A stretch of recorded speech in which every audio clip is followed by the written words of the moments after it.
All right, welcome back, everyone, to Get the Net. Quality show lined up tonight. We got Milliken waiting out back. We're going to dive into a few things. Ben's an interesting character. He's been on the show before. Got a lot of things to BS about, and we'll get into it right on the other side of the intro. Stick around.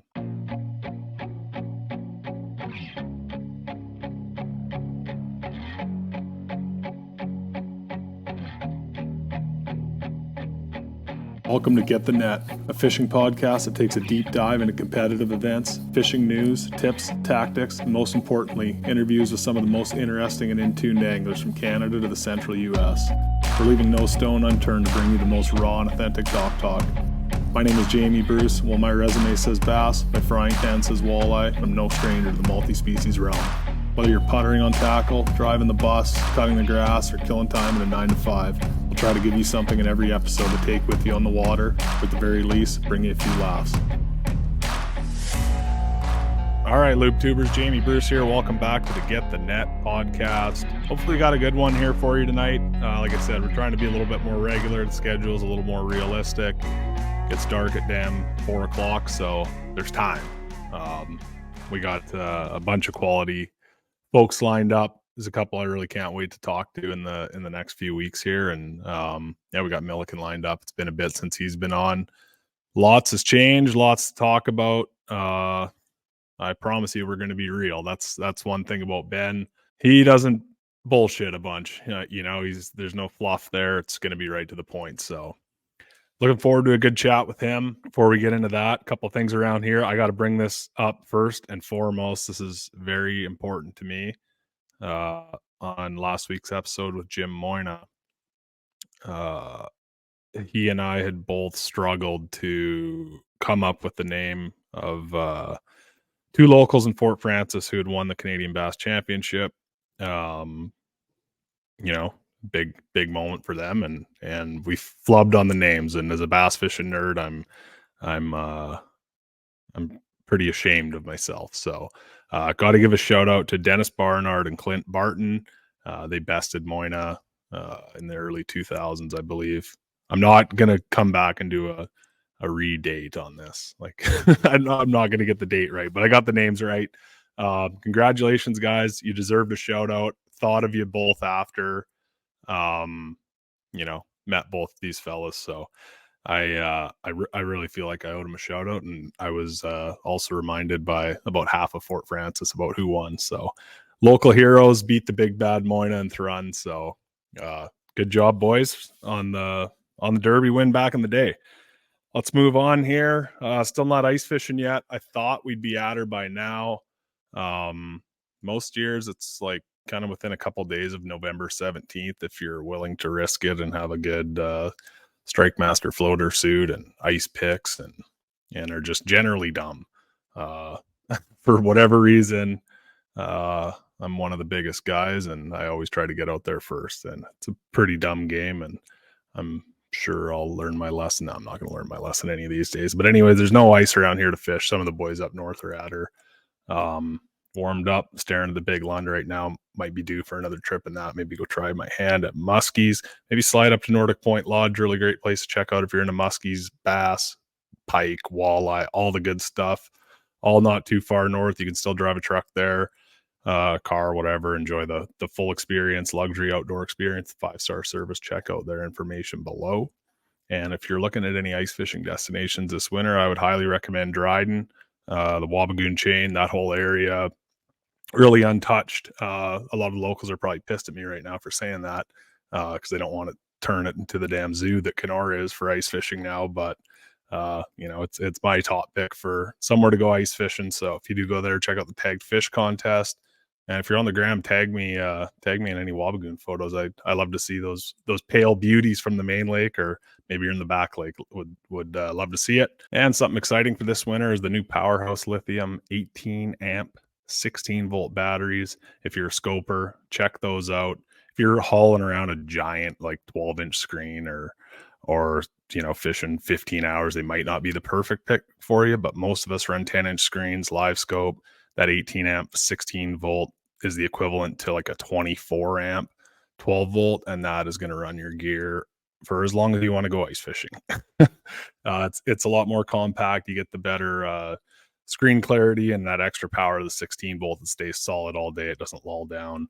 But if you are looking for a big one, they've also got the 12 volt 30 amp hour batteries. That'll run your big rig all day. You can throw that in your boat too, mount her up front, makes for an easy installation, easy transition. You're spending all kinds of money on gear. You may as well use it year round. Same goes for the 18 amp. They've got them in stock at sportsheadquarters.ca. If you're over on the US side, check out powerhouselithium.com. You won't find the ice fishing batteries there, but they've just got really good batteries and really sick tech. So worth a look anyway. The ice fishing batteries, I think, are just at sports headquarters right now. So make sure to check those out. And while you're at it, check out the Strike Master ice auger lineup. All electric. I literally couldn't give away gas ice augers last week. I made an Instagram post, 2 gas ice auger power heads, one complete, one almost complete. Put them on my Instagram for free. My stories, 1,700 people looked at it. Not a single person bit. So I brought them to the dump in Sioux Narrows, stood them up, didn't throw them on the pile, stood them up. So hopefully someone grabbed those and is bringing them back to life. But that shows you how solid the electric ice augers are, where no one will even entertain the idea of a free gas ice auger anymore. You get those composite flights on there. You don't need to haul around old Steely Dan anymore. I ice fish as hard on my equipment as anyone. And I like that composite flight, especially, ice fishing -40, everything just starts sticking to the shaft. And on the composite one, you can just kind of bend it and everything snaps off. I've never broke one. No issues there. Save the back. My back's sore enough from live scoping and beating myself across waves all year. So definitely don't mind saving a few pounds in the auger, and they spin a little faster, out a little quicker. So check those out. We've got Milliken coming right up here. Won't waste any time, and we'll see you on the other side. BT Fishing is a northern-born, small-town tackle brand. Focusing on innovating rather than imitating, BT has left a mark on all levels of competitive fishing, from walleye tournaments all the way to the Bassmaster Classic. The full BT lineup is comprised of innovative tackle, carefully crafted using the highest quality components. Check out the Smeltinator jig, Elite Marabou jig, Crusher jig, Clack Shot, Clean jig, Smeltinator underspin and more at sportsheadquarters.ca. We ship across Canada and the US. Use promo code GETTHENET for 10% off all products in the BT lineup.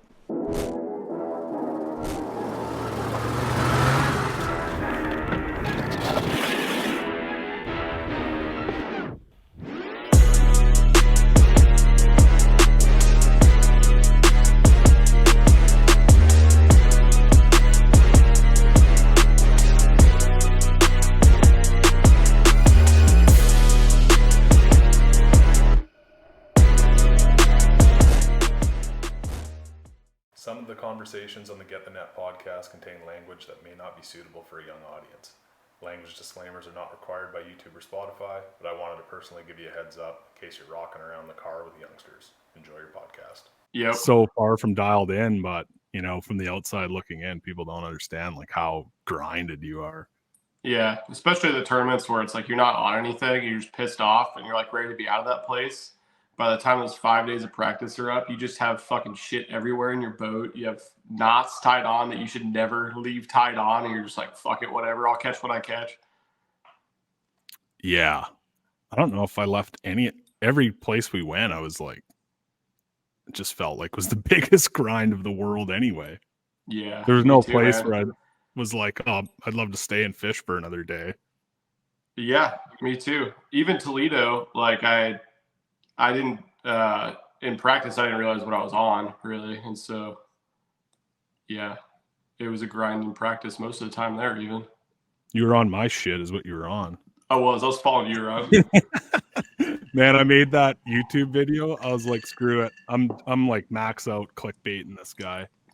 And I wrote, I like it. I wrote Milliken stole my hole.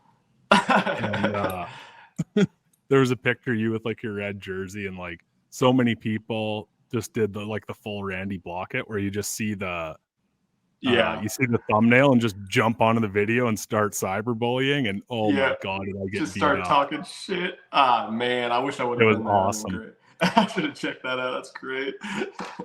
Yeah, you got a definite crew of supporters that will probably take a bullet for you. Hopefully there's no like issues at the Classic, because there could legit be like a riot there. It could be pretty wild there.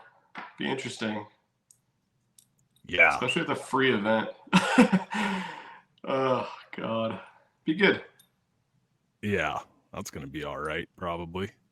Should be fucking awesome. Did you ever go to one before and like check it out? Yeah, actually the first one I went to in like 2013 was at Grand Lake. Pretty wild. Kind of small world, but that the one where the ramps froze? I think so. It was the one that Cliff Pace won. And then I also went to the one, because it was like Grand was the closest place that they ever went for the Classic to Nebraska, where I was from, was like 7 hours away. So we went to that one. We went to the one that Edwin had that 30-pound bag one. I went to a couple others too. Went to the one down here in Dallas a couple years ago. I went to Hartwell once when Jordan Lee won.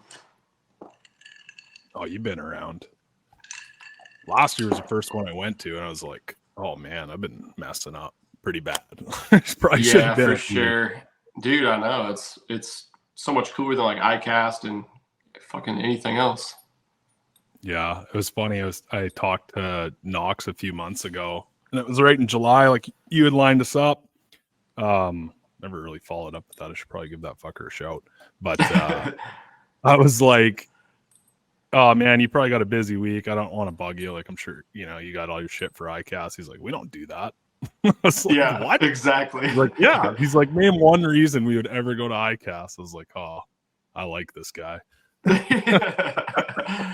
For the camaraderie and the partying, right? Yeah. I mean, that being said, I'll probably go to iCast this year, but yeah, fuck. Cool to see the difference. Are we recording? Are we yeah, going? Podcast. Oh, we're doing a podcast. Okay, great. Yeah. Why? Deal. What do you got? Well, I don't know if I should keep saying fuck or not, but I guess I'd just send it. Oh, that ship sailed. I'm gonna start putting a disclaimer on these. Like I don't I mean, I used to cut them out because I was like, well, if someone's driving in their car with their kids, and like I don't want to be responsible for that. But if I put a disclaimer at the video, like I mean, a kid's going to be bored anyway listening to a podcast, so that you probably shouldn't put your kids through that in the car. Most people probably don't. Dude, my 3-year-old son asks to listen to fishing podcasts in the car. He's a psycho. Oh, well, what are you doing swearing on here? Damn prodigy. I don't know. Is it that big of a deal if a kid says a bad word? It's just a word. Yeah. No, I don't. I cut him out of like my video, but. So I tried my new rule, swears I'll cut out of videos, and podcasts are just going to be full breach. There's not one podcast I like that doesn't include swears. Not because I like hearing swears like I'm a 10-year-old that think it's cool, but I think that if your tone and the way you normally talk is unregulated, it makes for a more authentic conversation. Do you agree with that? Completely agree. And there's enough podcasts out there, and I guess just media out there, and especially in our industry with the old dinosaur mentality that tries to stay way too straight-laced and not themselves. And then you go talk to these guys at a weigh-in, and you're like, oh, okay, makes sense. A little bit different. Yeah. In your videos, I noticed I watched them legit because I learned how to bass fish in the South, cousin. Like that. I'm telling that's funny. Makes me, like after Eufaula, or no, after Eufaula, I was like, I got to get better on side imaging because it's not a thing up here. Like you almost can't do it. Like it because takes it's too much natural rock. Yeah, the whole thing's just unlimited boulders. If you're like walleye fishing, you can see them on the flats. If you're, if they're off the structure, like wintering mode, you can see them. But otherwise, you're just going to waste your time staring at unlimited boulders. But do you look for like isolated bigger boulders, or for like depressions in rock fields and stuff? 100% using it for structure. Like, not for fish on like a flat bottom. Yeah, specific fish, not a chance. Like I keep I got mine all whatever low, and like I can run around at 40 miles an hour and see structure and then slow down. I usually don't go slower than like 10 miles an hour when I'm side imaging. So when I saw that, I was like, okay, got to tighten my drag there. And then the Toledo Bend gizzard shads, I threw at so many of those little fuckers trying to get my limit fish in Toledo, thinking they were like 1 pound bass, because I was like, what else could these be? And I saw that, I was like, oh, I'm an idiot. No, it makes sense now. Yeah, that was special, man. That's something that's different down here that I didn't realize how much it would help me. Obviously, that was the only tournament that did help me, but I wouldn't have won without seeing some of the shit that I've seen down here the last few years when they get on that post spawn and those gizzards get on their spawn. And yeah, you just start to see, and it could be any time of the day, really. People think, the shad spawn's like a early morning deal, which it is for threadfin a lot of times, but those gizzards can just decide when it heats up those harder bottom clay areas, and it can be in 6 inches of water. And you can have a group of 5 or 8, 10 to 15 pound bass in a foot of water rolling around looking for them. And they can get dumber than any time of the year like that. Like something hits the water and they'll smoke it. It's crazy. Yeah, that was cool about the Ozarks, because it had gizzards and the water was clear enough you could just see them plain as day. I was like, oh, that's what these things look like.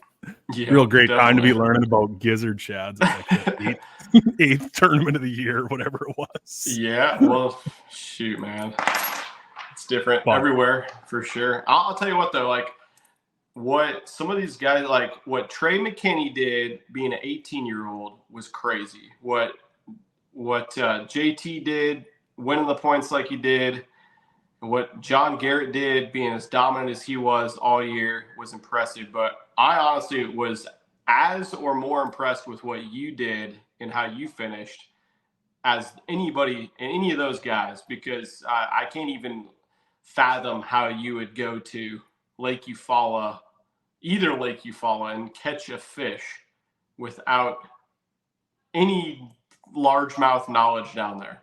So props to you. I was crazy impressed. Thanks, bud. Just from watching Milliken Fishing videos. That's what it was. Yep, I'll take all the credit. No, I was looking at a derby on Eufaula, Alabama was like my most hated place, because it was it was my shittiest tournament and ever. It was my until Watts Bar. But at the time I was like, I absolutely loathe this place. Like I hate it. And we watched like some of your videos on it. We were cracking them on the hair jig, and my buddy back home, my tournament partner, he owns a couple big tackle shops up here, and like we're ate up with it. And we were watching your video when I got back from Alabama, and he's watching you catch him on the hair jig, and he just kind of looked over at me like, why aren't you doing this? Like, fuck, man. Yeah. I was like, because I'm in Alabama. I know, exactly. I had no damn idea. But I mean, that was there was like probably 3 spots you found where you could do that on. Of course, yeah. That was really the only place. It was the best spot on the whole lake. It's where Justin Barnes fished the whole first day. Tucker Smith and his friends fished the second day. And that was his camera boat. That was his camera boat got there. And I, along with other people fishing, of course, I was going to start there, but Justin beat me there. I was boat 5 and he was 8. He passed me, of course. But yeah, I finally went there after Tucker left at like 3:30 on day 2 because I had a late boat number. And yeah, that was the only spot I caught him on the hair jig. It was just they had been picked apart with a 10XD or whatever for days, weeks maybe. And yeah, they ate the freaking hair jig, of course. Why not? Yeah. Well, if I do have to go back, there's a Bass Nation tournament there that I shouldn't be advertising on here. I was like, I signed up for the Northerns, and I'm like, I don't want to go into the year knowing I don't even have an actual chance at making the elites. I was like, let me look at these nations. I'm like, okay, well, this is near impossible, but I'm like, making it through the opens is pretty much near impossible when you look at the numbers. So I'm like, whatever, I'll I'll try to get in one. And one's on Eufaula, Alabama, February 7th. So I'm like, yeah, I'm gonna need probably a little bit of a crankbait lesson at some point. Dude, I'll meet you there. Let's do it. Let's fish it together. What is it? Is it like their regional that they're doing now? Like how you don't have to qualify, you just open regional? Yeah. So I talked to Hank and I talked to GL, this guy that runs it, just pretty much grasping at straws to just say I have a chance at the elites next year. So it's like, yeah, there's these regionals. You used to have to qualify through a club. I'm like 20 Right. out from the Ontario Bass Club. So now you can just go, and they're going to be like 250 boat tournaments. If you make the top 20, you go to the 250 boat championship. First place at the championship gets the Elite Series berth, entries paid, and a boat like for the year, which I wouldn't use anyway. Be a good like duck hunting boat maybe for the year. But second place goes to the classic, third place goes to the classic. Yep. Yeah. That's the pretty good Bass deal. Nation Championship. Yep. So I'm like, okay, you only have to have 2 good tournaments instead of 9, which is all right. But obviously it's going to be a lot harder when you go do it on these regional events. I don't know, man. I think that's maybe an easier route. I mean, my buddy Brock from Nebraska, he got 4th at the Bass Nation Championship at Hartwell. Just missed the classic a couple years ago. Yeah. So that's who I kind of traveled with this year. Yeah. But, I met him. Yeah. Brock's a good dude. But yeah, dude, I think that's easier to me probably. Like you have to have 4 good days of fishing instead of 18. Shoot, yeah. 16, I mean, 18? you need a you top 4 20 great days of fishing. You need a top 20 and a first place. And it's like, well, if you're going to make I don't even know Logan Parks maybe was the only one that made it without getting a top 10 out of all 9, right? Maybe. I think everyone else like had a couple bangers. Like, and pretty volatile in between. Kyle Austin was like, he just kind of skated through, like never went below 70th. He had like the Bobby Lane starter kit, like never went below 70th, never made a top 20. It was just like always level. We're like, a couple of us were just volatile all over the place, like in the top 20.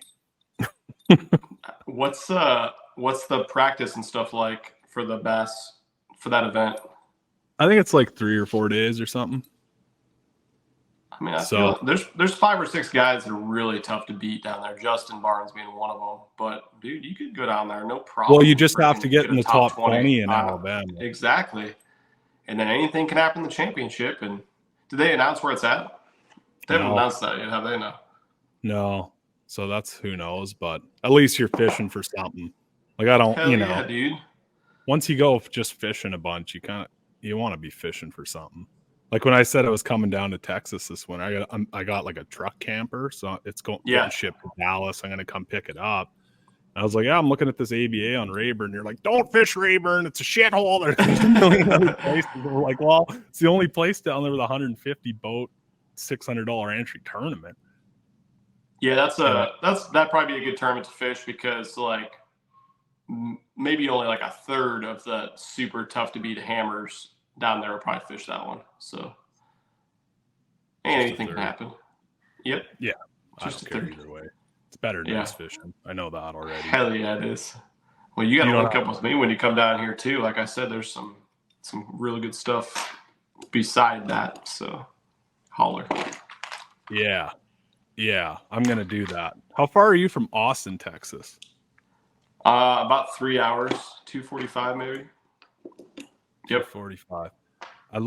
So doing all this driving, like obviously you can only listen to like 2 fishing podcasts and you just go flat ass to sleep. You can only watch so much like old live or not watch, listen to. And it's boring as hell. So I found this, I didn't find it. There's millions of people watch it, but that Kill Tony podcast. Yeah. You heard of that? So that's man. obviously I really want in to go. Austin. Me too. For not going, man. I think I want to take the wife. We watched the show a decent amount. Cole watches it every week, but I'm in that school. So good. I want to take the wife out there, get a hotel and and stay out there. Got to get a babysitter and stuff. But yeah, one of these weeks we're gonna do it because man, it's so good. Yeah, I might have to mix that into the Texas milk run. Great, better fishing there than here too. Over near Austin. Yeah, that's where Lady Bird and Lake Austin are. If you've heard of those. They're a lot tougher than they used to be, but they're both like really good swim bait lakes. And I'm not going to say that there's not good fishermen fishing them, but it's kind of like the skinny jeans swim bait only crowd is kind of who fishes those. Oh, baby. So, flat brims too, or no? Oh, yeah. Everything. Nails painted, everything. Like serious swim baiters. Do you get shit from the swim bait community for making fun of them?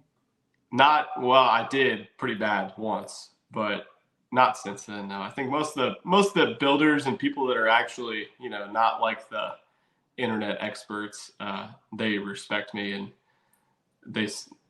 I'm not bragging or anything, but it's pretty awesome how many guys just like would love to send me baits, and they send stuff for me to try and test out and stuff. So I get to try a lot of cool baits and smaller builders and stuff. So that's always cool. And that adds to a lot of the knowledge I have for designing and stuff too, and figuring out what baits work for what reasons. And that's always helpful. But yeah, you're a heavy tinkerer on that front, hey? I'm a weird, freaky tinkerer, that's for sure. Yeah, me too. I got to walk the line of what I want to share on my videos and what I got to keep to myself. That's for sure. You might have to tighten your shit up on the elites. You can't be showing too much. Dude, I know. I already show. If anybody watches my videos close enough, they'll see everything they need to see. You show a lot. Don't talk about it. Yeah, I show some stuff that I probably shouldn't. That's for sure. If I would have beat you by watching your videos of your elite spot and you were back, like it almost could have happened, and it would you got to tighten it. That's funny. Well, I used to watch a lot of like Gary V stuff, and he always said like, I'm giving all this shit out for free because 99% of you fuckers aren't going to execute on any of it, and you couldn't beat me anyways. And so I kind of keep that mindset at the same time. But then someone like you that is somehow able to come down and just catch them like you did this year, you're the 1% there. I was paying attention. That's why I get freaked out at home when I do like a tournament video, because I'm like, 99% of people aren't going to watch this and like apply it, like he said. Then I'm like, what? But the 1% that do are the ones that I have to beat every weekend or try to, Yeah. I'm like, if they step on me with shit I showed them, I'm like, ugh. Local tournaments on small lakes are bad. Like down here in Texas, it's way worse than it was up when I was in Nebraska and Iowa fishing tournaments around there and fishing stuff there. Because, dude, I can't believe it. Like, I would like start my intro by like showing the boat launching at the boat ramp and stuff. And dude, I would never do that down here ever. I can't believe I got away with that. But I'm not kidding when I say that I would literally move fish around for tournaments coming up based on what videos I would put out. So like if I felt like the crankbait bite was going away at said lake where I was shallow cranking and I thought they'd move more to docks, I would put out a shallow cranking video that week at the tournament, and it would get blown up and all the spots would get blown up and all of them fish would get moved to the docks. And then I knew that everyone would have watched the video there for the week before and be fishing the shallow crankbait, and I could go win the tournament flipping docks. It was that bad with pressure and stuff.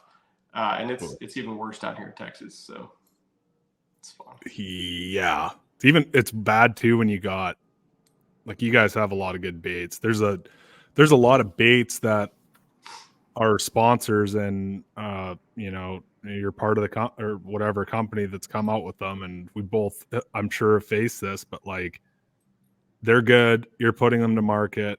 They're really good. You've been catching them with a couple of years, like on them for a couple of years before they've been released, and then you have to put them out there. That part is freaking, yeah. Oh man, it's so hard. I do it, but it's like there's a cringe there because they, 100%.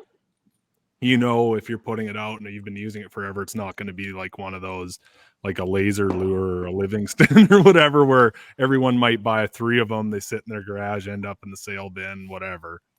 Yep. Like it's going to be, once they use it, they're going to know, and then you're going to have to be better at them than it for a little bit. And then you're going to have to find the next thing. Yes, sir. I've been through that, man. Actually, you saying that, one comes to mind. I always wanted so this one lake I fished a lot of tournaments and I filmed a lot of content at in Nebraska, and it was all bluegill forage, and they ate a shallow crank really well. I don't shallow crank as much anymore with what I got down here, but I was like, why don't we need a green pumpkin crankbait, because all the natural bluegill colors, they're used to seeing them, they're getting pressured. So we came out with this like green pumpkin bluegill color, and we call it a gillikin. And it's just like a straight green pumpkin crankbait with some black bars inside, a little bit of blue shimmer to it.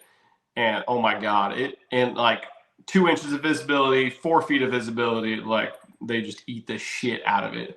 And that was one of those like that. It's like, it was tough to want to promote that color and talk about that color after I saw what it would do. But yeah, I don't shallow crank as much anymore, which I don't think many people do, really, honestly. The way that kind of the industry's gone, which is pretty wild. But I've never caught a tournament bass on a crankbait. What? Ever in my life. Well, no wonder you did shitty at Eufaula. Yeah, I know. I even had one. Gussie brought me over this big box of crankbaits that I might need at some point, and I've got like every tray of every color of DT 16 and 20, and some of yours were in there too. I don't know. I didn't know what to do. Do you not deep crank? You don't deep crank in structure fish much with moving baits like that? No. Gotcha. No.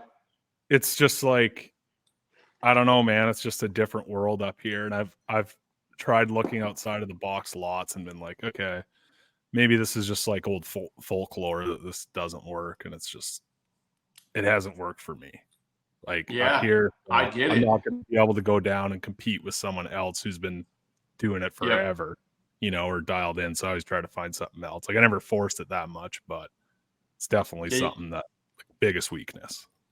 That's like a interesting thought, though, that I have to battle with in my head a lot of times. Like when I was preparing for these open tournaments and just tournaments in general, like, does it take you that long to figure out, like, for instance, how to deep crank?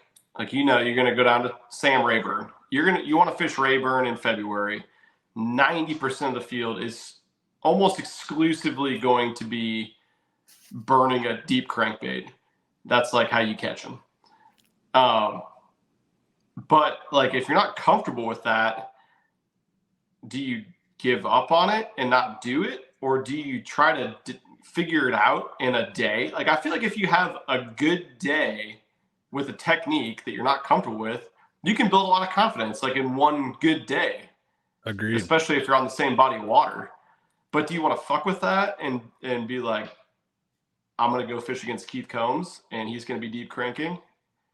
You're probably not going to beat him, but you could catch 2 3-pounders and then go scope 2 7-pounders and beat him that way.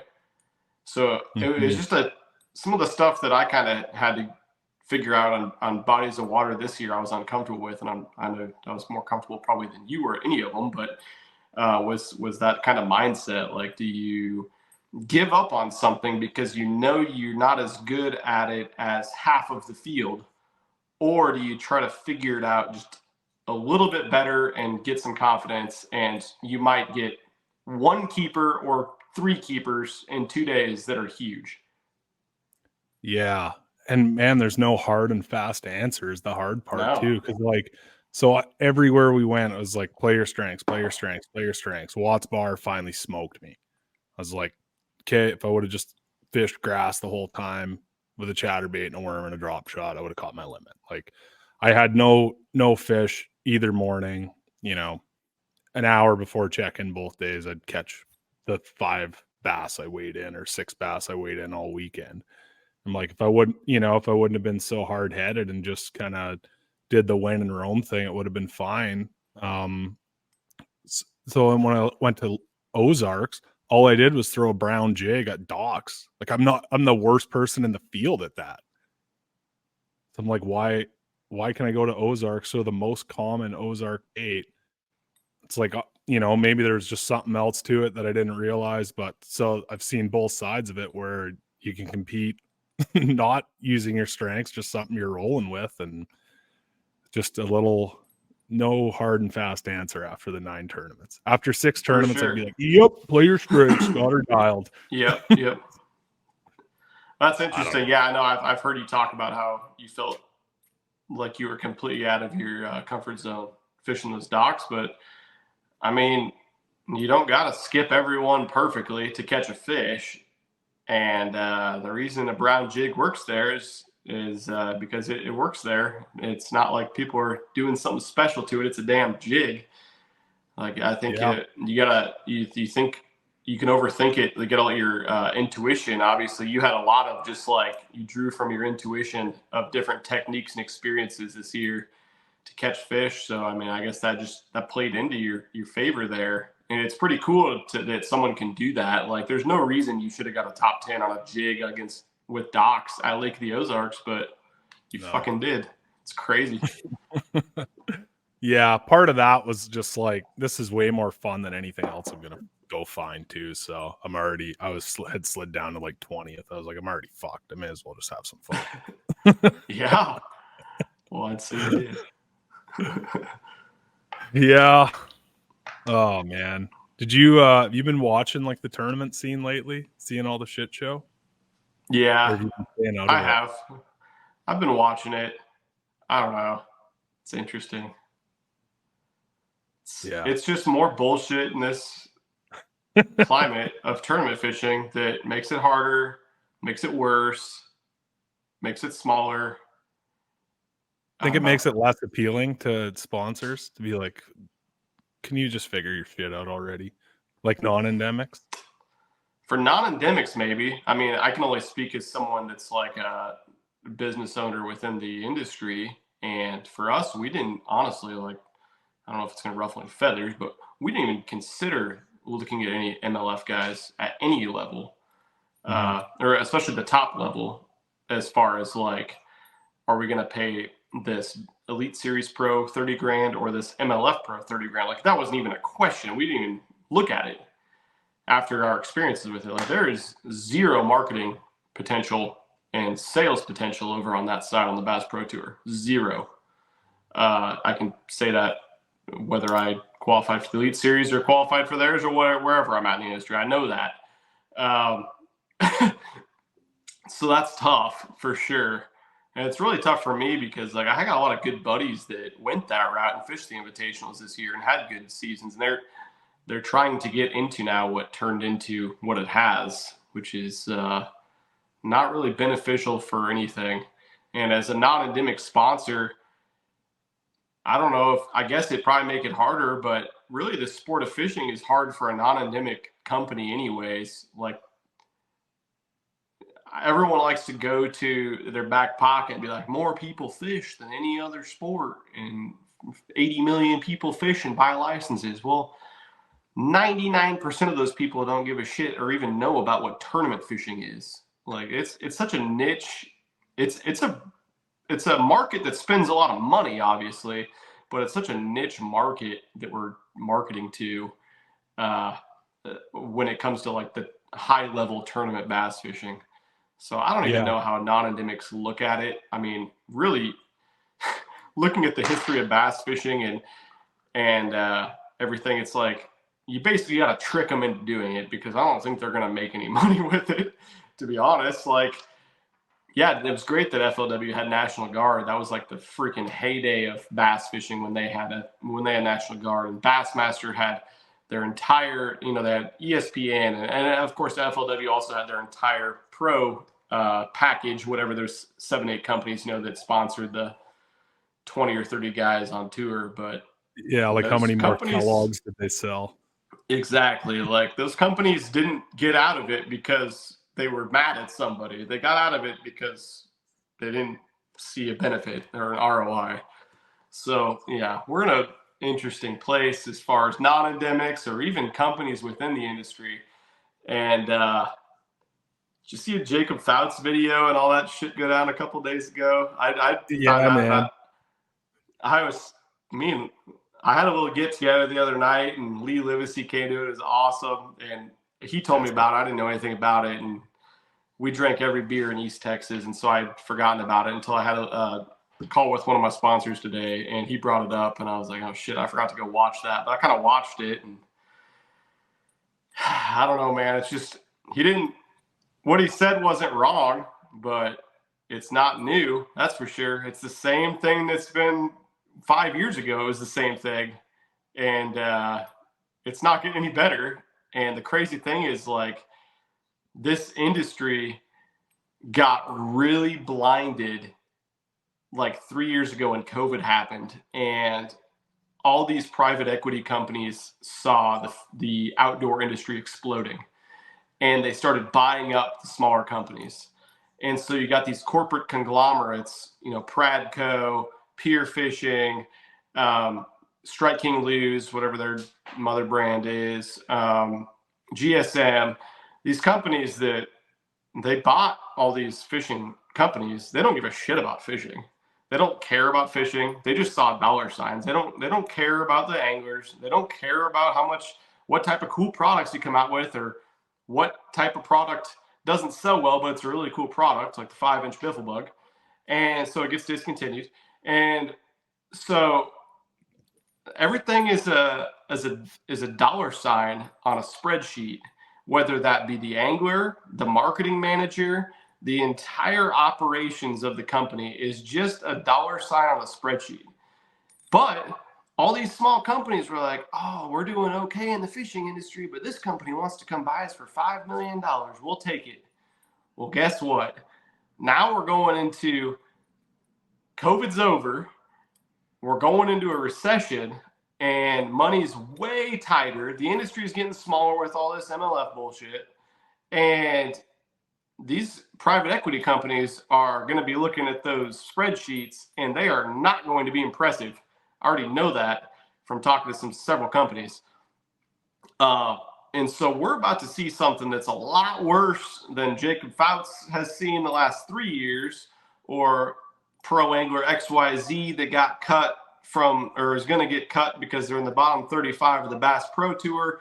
And let's just be honest, probably the rest of the Bass Pro Tour as well. We're about to see some craziness and some carnage in the next 5 to 10 years of professional bass fishing, especially the next 3 to 5 years. And we're really going to see a shift and a movement that I don't think anyone's expecting. I'm not saying they're going to all go to bass or anything, because I don't know if that's the answer, obviously. But we're going to have a lot more shakeup moving forward than we even have the last 5 years, I feel like.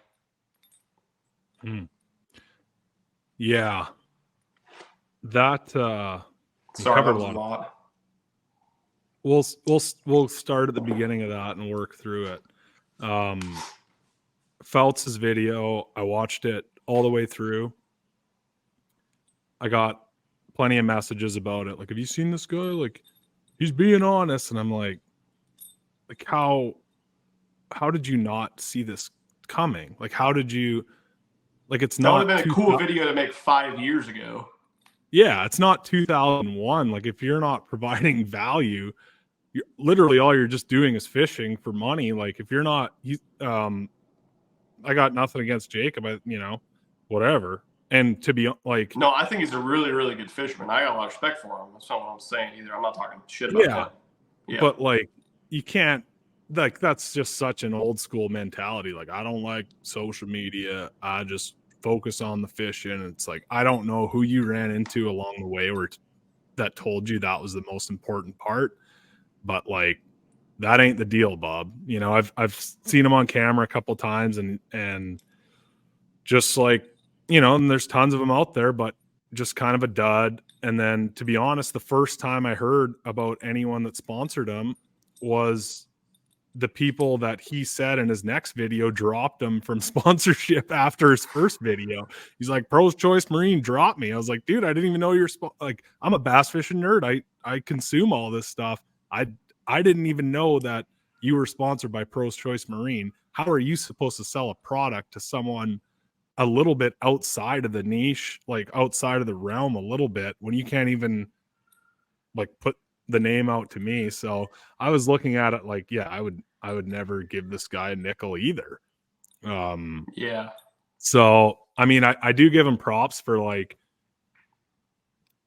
coming out and saying it, but like, I think he thinks that YouTube is a lot more lucrative than it is, and he'll be able to ride that out. But Yeah, like, that's what I kind of thought that was interesting, because I, as someone that's been a full-time YouTuber for like 7 or 8 years now, I don't see a lot of channels that are crushing it and getting sponsor deals. And I'm a company owner for a couple of companies, and I work directly with several. There's not a lot of, like, maybe a handful of guys that are making like probably more than Jacob Foutz is, like, on YouTube, like, with sponsorship deals because of that. Like, there's not all these social media influencers. And granted, no. 99% of the people that aren't elite pros that just decided they're going to start a YouTube channel, but 99% of the people that do suck at fishing. They're not elite people. They're not, or elite anglers. They're not great. They're just good enough to get enough views. But like, there isn't, I can't think of, like, just from what I know from Sixth Sense and the people we reach out, like, I don't know all these people he thinks that are making a huge living, like all the Guggen shit and what they're doing. Like, I don't know what that's all like. That's Well, kind and of they just have like their own not even brand. like, Like, yeah, you know, that's totally different. That's not even like they're not even targeting the same audience as like a tournament fisherman. It's totally different. no, and they're But definitely besides not them, robbing anyone in that. Like, I just had John on a couple weeks ago, and like, you know, they're full on Guggen, but even before that, it's not like he had a boat deal with Lund, or might still, but like, it wasn't, you know, he didn't have a bunch of patches. Like, maybe there was like some a la carte brand deals here and there, but that's why a lot of the YouTube guys kind of come out with their own, you know, their own products, their own lines and things like that. for sure. But like, yeah, I mean, some of them, like Jay Siemens, Yep. I know him well. He makes Making a living doing it. Yep. making a living doing it, but that's not because of his video views or anything. It's because of the high quality of his Yeah. the ads he creates for them, the Yep. high quality of content, like that high level stuff. And it's because he's worked as hard or harder than anyone at the top level tournament fishing at his craft and what he's done. He's phenomenal. I mean, that's but one guy. There's no one like Jay. Yeah, I mean, and like I said, I don't want to speak for him, but I think that, you know, having that background in film, like, without that, you know, if he just had the same views or whatever, like, you wouldn't be making a living. You're not going to make a living off your views. And I think that's a huge misconception. And I think, you know, he's like, okay, well, I just lit $7,000 in sponsorship on fire, you know, but I got 35,000 views on this video. Now I have 3,500 subscribers to my channel, which is absolutely zero. Like, I fully understand what it's like to grind into YouTube at this time, you know, over the last couple of years. And I feel like I've worked a shitload at it, and you're not, like, your return on investment is really almost nothing, you know, from like AdSense. So unless you have your own products, or unless you have a bunch of other platforms you can offer companies, then it's just nothing. Like, it's just a hobby. 100%, man. And there's just so much grinding on the back end to get these deals that people don't see, that the general public will look at a Jacob Foutz video like that and say, oh yeah, he's right, he's telling the truth. Like, all these guys are getting it easy because they got a lot of subscribers, and he's not doing good, even though he's a better fisherman than them. But it's like, dude, you know how hard it is to go catch enough fish in an interesting enough way and edit it in a way that people are going to watch it, and then also, like, be good at it and come up with thumbnails and titles and grind your ass off on all these sponsorship deals that you have to freaking make work on the side. I guess you call them while you're driving or something, and try to try to hustle these deals all freaking year. Like I've been doing it the last month. It's been a freaking headache. Like, dude, it's crazy. It's so much work and time that people just don't really see. And I'm really blessed to be where I'm at. And I'm lucky that I got in when I did and saw what I saw with the industry going that way. But yeah, it's so much work. And at this point, like you're saying, like it's so much work that might not go anywhere. You might just spin your wheels. Like I've seen so many guys, we got guys in our 6 Sense Pro staff that are great dudes, wonderful human beings that have been making videos, like 2 or 3 videos a week for 5 years, and they have gotten 0 traction. And they can catch fish a little bit, and it just hasn't done it for them. And so I have a hard time when people come to me and they're like, "What? I want to start a YouTube channel. What should I do? Should I do Twitter? Should I do Instagram? Should I do Facebook?" I'm just like, I guess do it all and see what works, and spend your entire life and life savings on trying to make it work, but it still probably won't. So it's a really tough environment to get into. I don't even know where I would start, honestly, at this point. Yeah, and that's what John said too. And it's like I don't want to discourage anyone, but like the door's almost closed. It's like like unless you have a really specific thing that you can do, like if you can't catch fish better than anyone, if you can't innovate better than anyone, if you have a shitty personality or a dull personality, you don't have a cool story, you're not doing cool shit, like what are you gonna do?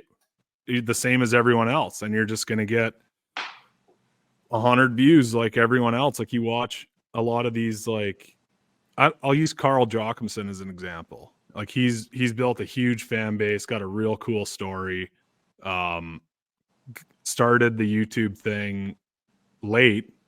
I'm thinking like Palaniuk probably coached him and was like, yeah, here's the deal. And he like super high end videography, like wicked videos, unbelievable. He's got a wicked story, great personality, really good on cool camera, accent, badass accent. And like his video, I'm like, the videos will get like 5,000 or 7,000 views. I was like, well, that's good for $40. Like this video probably just cost $5,000 and took him like, a huge amount of time. But that's just an example of someone who's checks all the boxes, got in too late, wasn't consistent across it, and it's probably just not worth it to him, and it's like, there's not that many Carl Jochimsons out there. So like, frick, if you can't do it, like, and the crazy thing is with the Elite Series coming up, like I think at least half of the field probably has a camera guy like I do and like Carl does. And these are guys with like a couple thousand subscribers, just like, oh, our Bandit or Berkeley says that they want me to have a camera guy. They'll give me more money this year. So I got a camera guy. And it's like, are they trying to grow their brand? Are they just checking a box for their sponsors? But it is what it is. It's an interesting place in the sport right now where there's so much emphasis, obviously, on that. And the reason there's emphasis on the social media and the YouTube side of things is because that moves the needle so much more than just tournament results for whatever, whether you like it or not. But it's so hard to get into it. So what do you do, Yeah. I spend half my time thinking about different ways and different angles, and I'm like, man, is this even like worth it? And that's a couple of years in. Like to start now would be wild. Lee, though, I will say, you mentioned him earlier. His is mint. He's got a different angle. He's, he does. They're showing the bullshit. They're crushing beers. They're talking shit to their buddies and the fishing, and it's a cool angle, and I think it does pretty well. Like for sure. I mean, you start to dive into what works and what gets views and what people like, and Lee's a different example because he's such a genuine dude. He's a normal blue collar dude. But Bassmaster covers how the tournament turns out. People know what you weighed with one click of a button. What they don't know is like when you got 96th after day one, like they want to see how you felt. They want to see what happened. They want to see if your boat broke down. They want to see, you know, you break rod over your leg or something. Not that I would do anything like that. And all the shenanigans, you know, you're like, fuck it, I'm not tying any baits on. I'm going to drink 392 beers tonight. And tomorrow, maybe I'll be hungover enough that I won't set the hook too soon and I'll be able to get them in the boat. So that's what, you know, I think that's something you need to think about. Yeah, now it's a different angle, and there's fewer and fewer angles by the day. But it is funny to see all the channels pop up. Like it's pretty Interesting. bad. You It's can't just really come on and interesting. pull the Scott Martin anymore and be like, "Hey guys, Scott Martin here. I'm at the Elite Series on Sandy Cooper," and just like go through the motions and you could have the baddest ass video on earth, like high-end drones, you know, Yeah, like whatever a cater Netflix at for cameras. documentary about your fucking 78th place finish. Yeah, and it'll get like 300 views. That's what I used to love about the opens, and I didn't really see it this year, but you could like these guys would show up. It was when like Palaniuk started going a little bit bigger, like the videos and that, and these guys would show up and they would just like mimic the Palaniuk videos, and they were just duds. And I'd be like, oh, there's $5,000 gone, and like you said, 78th place finish. Like God. it was pretty Yep. painful. I don't think we have any of those anymore. No, we don't. But man, what a crazy time. It's going to be interesting. Like, I mean, I talked to Ronnie Moore and he's like, oh yeah, Coleslaw is going to join the group of great camera guys we got on the Elite Series. And I'm just like, man, it's wild to see that that's like the norm is to have a camera guy with a camera boat and everything. And I mean, the ROI on that's interesting for sure. Yeah, camera guys aren't cheap. And Cole's a big bastard too. He's all jacked up. Yeah, He's not like a little problem. he's not like an AV Cole. guy from high school. You Exactly. can just stuff around. Well, when I hired Cole, he was like 165 pounds soaking wet. And then he's decided he's just going to work out like 4 hours a day now and only eat like venison and steak and cheese and butter. And now he's like 190 pounds and can run like 15 miles a day and just kick ass. And so, yeah, he's expensive to feed. That's for sure. Yeah.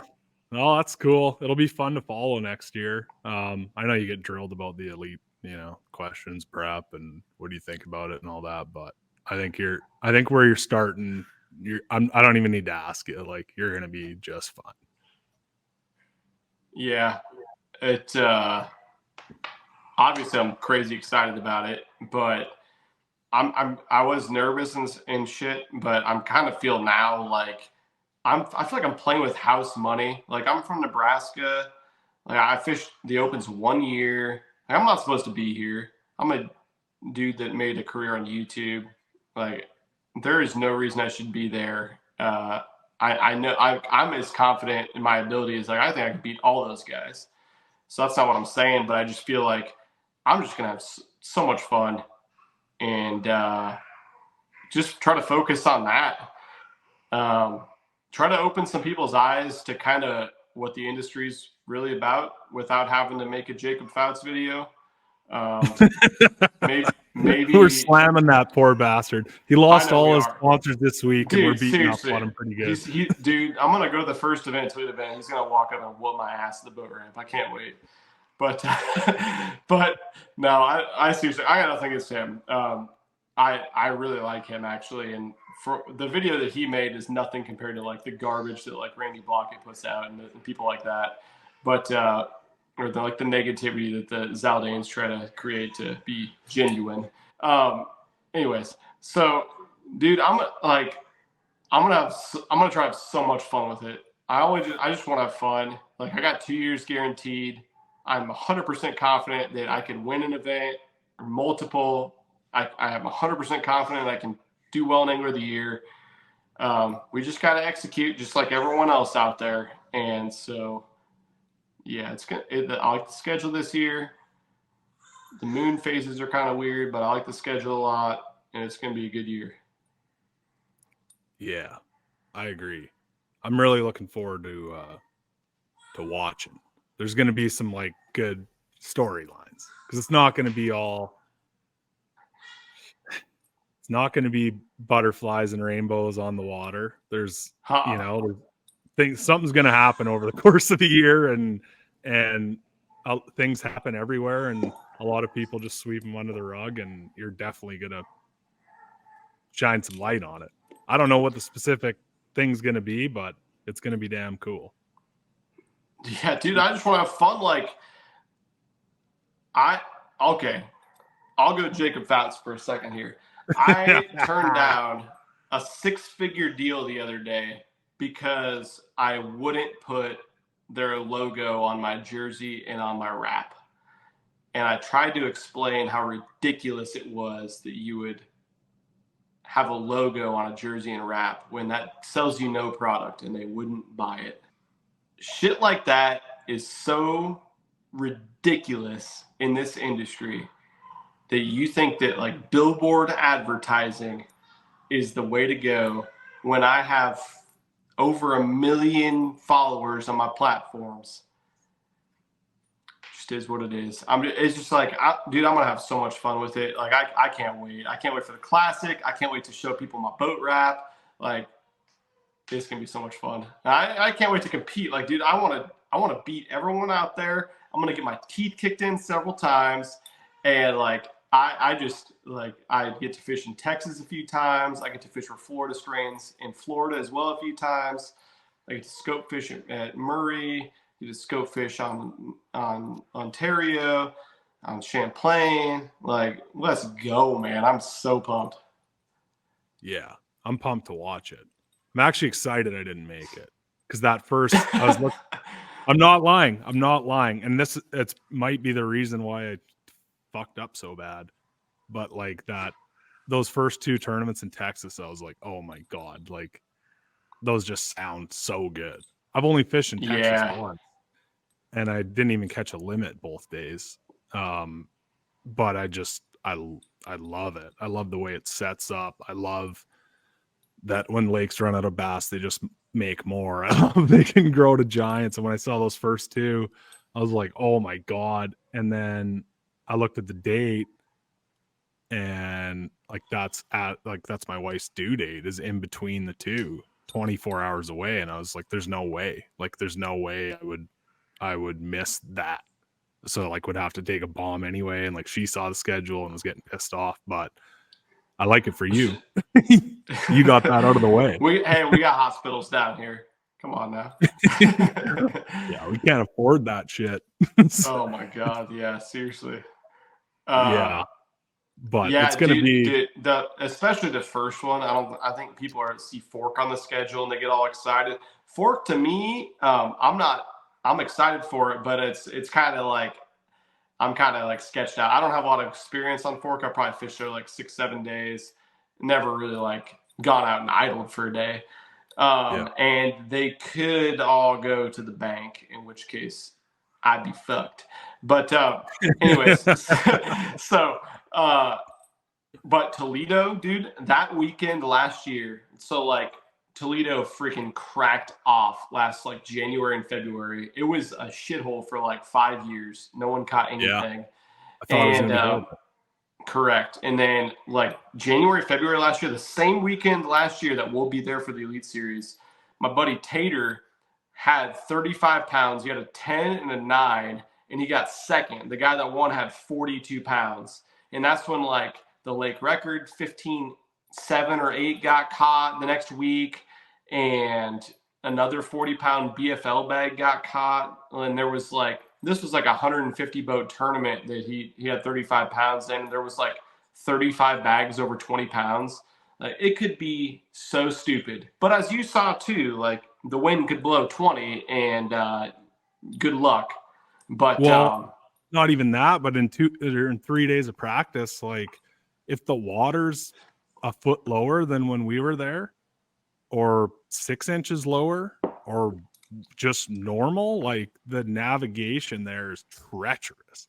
And I don't care who you are. Like if you're like, I don't give a shit about my boat, I'm gonna just run it and see how it goes. Like you're not gonna make it 10 feet off some of those running lanes.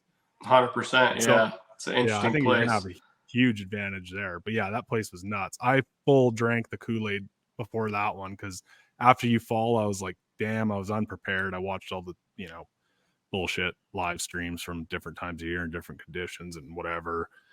Then for Toledo, I was like, I'm going all in on this lake. And I like listened to a podcast down there every single week between Eufaula and Toledo. And I was hearing about all this. I don't remember what the podcast called it. It was really pretty terrible, but that Tater Reynolds name came out. He caught a 12 pounder like back-to-back weekends in competition. Yeah. Yeah. And I was like, what is this place? And right after we left there, someone caught like a 13 or 14 pounder on a frog. Yeah. That place is nuts. You think the weights there will beat the fork weights on the top end? I 100% do. Fork is low, and it's gotten beat to shit for 5 years by scopers and by the lake being 6 feet low. I don't see any way that the fork weight is higher than the Toledo weight, or even the consistency is higher with what we saw last year and the year before at Toledo.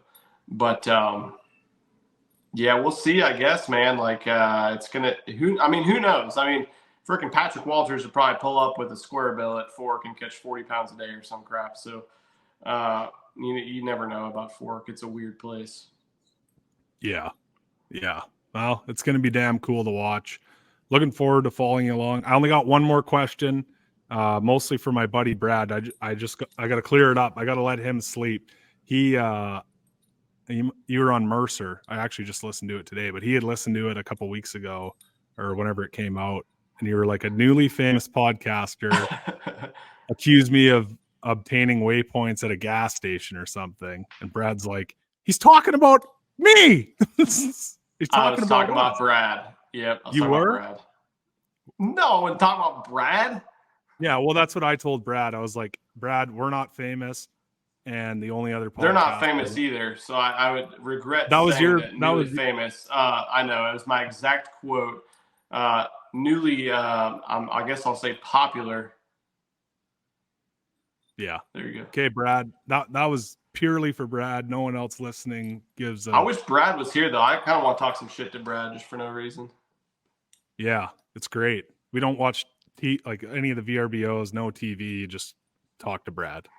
Like literally, Lou Minetti turned it on at one of them, and he stayed with us at one and like found the remote, like typical kids.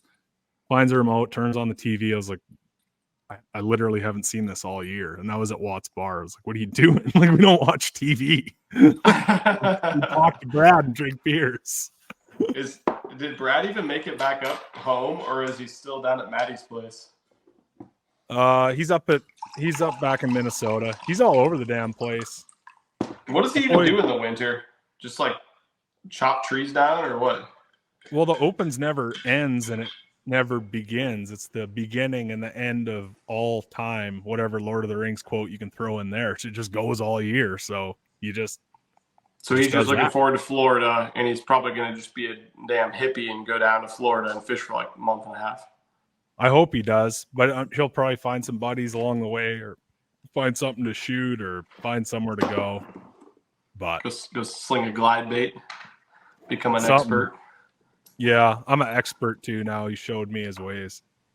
It only takes like a couple hours and you got it mastered. Yeah, pretty easy. Pretty much.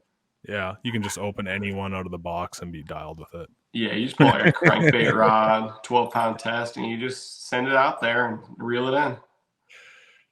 Oh boy. Yeah. So you're fishing 3 Opens next year, 1 division. The Northerns, yeah. Yeah. Which is Leech Lake and starts at St. Clair, goes to Leech and to La Crosse, Wisconsin. Cool. Still like never been to any of them, and it'll still be a little culture shocky. But that Leech Lake's only like 5.5 hours from my house, so that's like, jeez. Like I gotta fish that one. You probably sleep in your own bed in that one. Just drive every morning. I got a truck camper. I'll just live in that. That's true. That's true. Well, St. Clair should be good for you, maybe. Yeah, it should be fun. St. Clair, it's like so random and so good that like kind of Bubba's catch them there lots. Mm-hmm. Like good smallmouth guys do well there, but it's not it's not automatic because anyone can land on it. It's not. The Johnstons both struggled there this year. Yeah, Right. so I think It was I'm not pre-live looking. scope, but yeah. Yeah, I'm not looking at it like, yeah, you can just wheel up and crush them. But honestly, the windshield time on the Northern Opens or Division 3 is less for me, all combined back and forth both ways, than one trip to the Harris Chain and back. Crazy. You believe that shit? I'm not surprised, dude. You live in a stupid part of the world. With all due respect. Yeah, but we love fishing up here. Dude, It's like a I weird. say that, but I'm like, I love the videos you're posting of all the tournaments up there are incredible. And that's like the type of northern. We didn't have it that good, like as far as bigger tournaments and people that cared that much. But man, I loved like the weekend, like 25 to 40 boat tournaments. So much more fun than fishing the 230 boat open schedule. Yeah. There's no like 40 boat tournaments here though. They're freaking, well, there's a couple, but most of them are magnums and guys take them freaking serious. And that's why, like, that's why there's a couple decent anglers from like Bassmaster Classic champion from the same damn yeah, no shit. That's why you're able to come down, never caught a largemouth in the United States, and freaking about make the damn Elite Series. Not only that, but have built up enough of a following and enough of everything like that to make it feasible and where I can at least do it to go down. Where if I was from, I don't know, Decatur, Alabama, just be like, oh, there's just another guy. You know, that's definitely, yeah. So it is. So in that sense, it is an advantage. 100%, man. You got to find the silver lining somewhere. Because are you gonna guide this winter at all? No, not a chance. I got one good buddy that I've been guiding forever, and he'll come and we'll do 3 or 4 days. But like winter guiding, you just may as well like just throw all your money in the lake. Like you just break shit the whole time. It's terrible. You can't. Like not ice. You did ice fishing guiding, right? Though. Yeah. I used to do it like hard, and I would just break stuff all year and just be miserable. Like the weather and the terrain it's like you destroy your snowmobile, shit like that. Yeah, like before electric ice augers, I used to go through like 3 or 4 augers a year.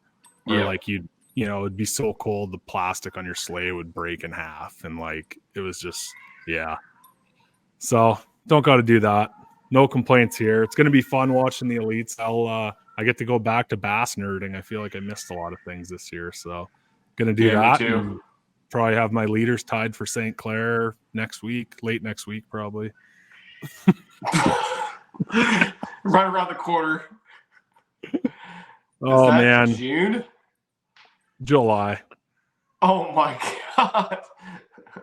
No, but I am coming down for my southern tour. I just don't know where it's going to be are. yet. So I got that. You need to have something to look forward to, and you need to have something to work for, I think. Or when are you coming down? I don't know. It depends. The registration's like in December for those national ones. So if I get into February, then it'll be like the last week of January kind of thing. If not, it'll be like mid-January. That's cool. It's good. I'm going to hit you up. Yeah, that can be a fun time of the year. There's not really anywhere else in the country where you can, maybe California or Florida maybe, but I don't know. Texas is just like so many different climates in one state that a lot of different things happen that time of year. Like you can go to West Texas and it's like a legit, like not a Midwest winter because the lakes are open, but like it's dry and cold and windy. But East Texas here, I mean, the fish kind of just, dude, Conroe down here, right by my house, you can catch like bedfish in November and December because they're just waiting for the water to cool down enough to freaking spawn. It's like a jungle down here, which is great right now, but not so much when it's 100 degrees for 100 straight days in the summer. But like a little bit, like a couple hours north, and then 3 hours north, you got Fork, which can be like a true like winter suspending fish bite. And that's the way a lot of the lakes are. But I mean, that's the time of year when you can really like you can go to some lakes where if you're trying to catch 10, you can catch one anywhere. But if you're trying to catch like a teener, you can go pick and choose some lakes to really like put your bait in front of a fish of a lifetime. Man, I'm gonna plan the lakes around Kill Tony. Okay, that's about the best plan you got, man. There's 3 lakes over there that are really good. I'm gonna do that. I got my minute all prepped. Are you bringing a minute when we go? Oh yeah, I'll be there. Oh. We'll go stand in line like 2 days before. Well, you don't have to do that when you're in the audience. You just go and watch the show, and if you get pulled, okay, then you get pulled. Deal. I like that. All right, man. Well, we're all pulling for you from this side. It's gonna be freaking good to watch. It's awesome to have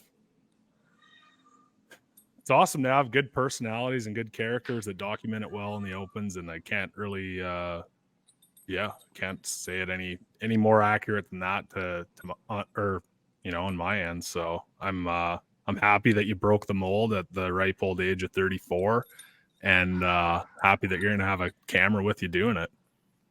Yeah, I'm excited for it. It's gonna be a really cool experience, and I'm gonna try to stay positive.